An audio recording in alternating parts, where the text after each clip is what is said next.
जय राम जय जय राम श्री राम जय राम जय जय राम। बोलिए सियावर रामचंद्र महाराज की जय।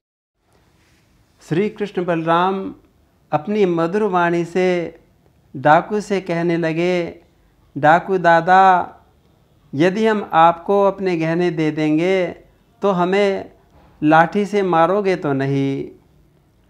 भगवान की ऐसी दिव्य मधुर वाणी सुनकर डाकू की तो भाव समाधि लग गई। नेत्रों से प्रेम के आंसू टपकने लगे। डरे हुए से भयभीत उन बालकों का सुंदर सुकुमार मुखड़ा देख देख कर डाकू का हृदय पिघल गया, रोम रोम पुलकित हो गया। कहने लगा, बच्चों, मुझे कुछ नहीं चाहिए, बस अपने कोमल कोमल हाथ मेरे सिर पर रख दो। जैसे ही श्री कृष्ण बलराम के कोमल कर कमलों का स्पर्श हुआ, डाकू की तो जन्म जन्मांतर की आशा अभिलाषा मिट गई। हृदय प्रेमन से परिपूर्ण हो गया।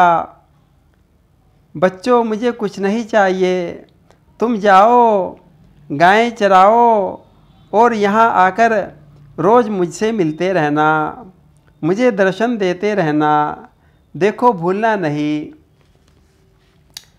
तब श्री कृष्ण बोले, डाकू दादा, यदि हम तुम्हें गहने दे देंगे तो लोगे। डाकू बोला, अब गहनों की क्या ज़रूरत है, अब तो कुछ भी लेने की इच्छा नहीं रही, बस तुम्हें देखता रहूं और कुछ नहीं चाहिए।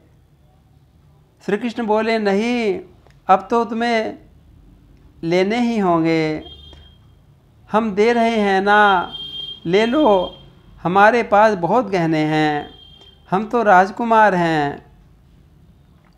भगवान की बात डाकू टाल नहीं सका।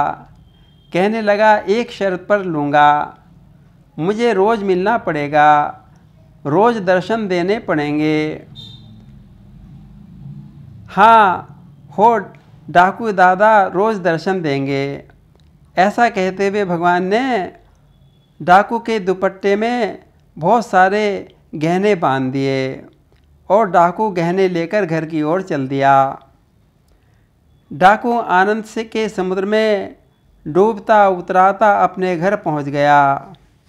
दूसरे दिन पंडित जी के पास जाकर सारा वृत्तांत कहा। गहनों की पोटली पंडित जी के सामने रख दी। पंडित जी देखते सोने की वंशी, सिर की चूड़ामणि, ये हार जैसा आपने कहा था वैसा ही है। पंडित जी देखकर हक्के बक्के रह गए। बहुत सोच विचारा, कुछ समझ में नहीं आया। सोचने लगे, जो अनादि अनंत पुरुषोत्तम हैं उनको तो बड़े बड़े योगी महात्मा भी नहीं पाते। संसार को त्याग कर हजारों हजारों वर्ष की समाधि लेकर भी जिनको दर्शन नहीं हो पाता, उन भगवान को ये डाकू कहाँ से पा गया। कहीं ये किसी मंदिर से तो नहीं चुरा लाया, पर ये तो बांसुरी चूड़ामणि ये तो अलौकिक हैं, ये इसे कैसे मिल गए, समझ में नहीं आया। दूसरे क्षण भगवान की कृपा की याद आ गई।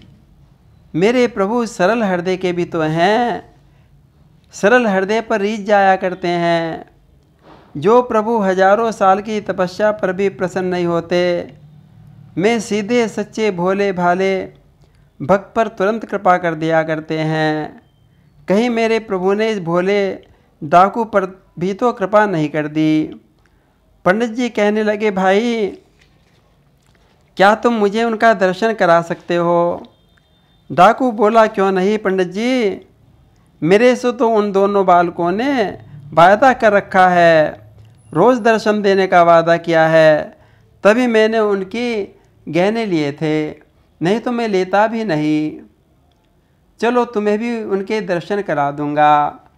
और पंडित जी को लेकर डाकू चल दिया। नियत स्थान पर पहुंच गए। छोटी सी नदी बह रही थी। कदम्ब का वृक्ष भी था।